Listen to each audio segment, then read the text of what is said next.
Mina olen Liis ja õppisin Tallinna Ülikoolis informaatikat. Lõpetasin 2016 aastal ja hetkel töötan ärianalüütikuna.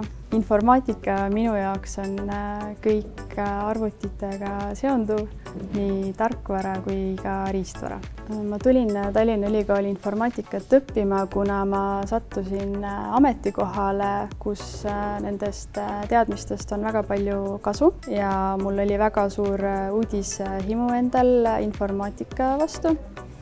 Ja valisin välja just Tallinna Ülikooli õppekava, kuna mulle tundus, et selles õppekavas on kõik vajalikud ained olemas, mis annaks siis suurema pildi ette. IT-haridus, ma arvan, et pakub karjäärivõimalusi laiemalt kui ainult IT-s, sest enamus ettevõtted arendavad oma tehnoloogiat ja tänu sellele on IT-haridus kindlasti kasuks ükskõik millisel ametikohal. Ülikooliõpingud Tallinna Ülikoolis aitasid mul spetsialiseeruda sellele ametikohale, mis minu jaoks on kõige huvitavam IT-valdkonnas.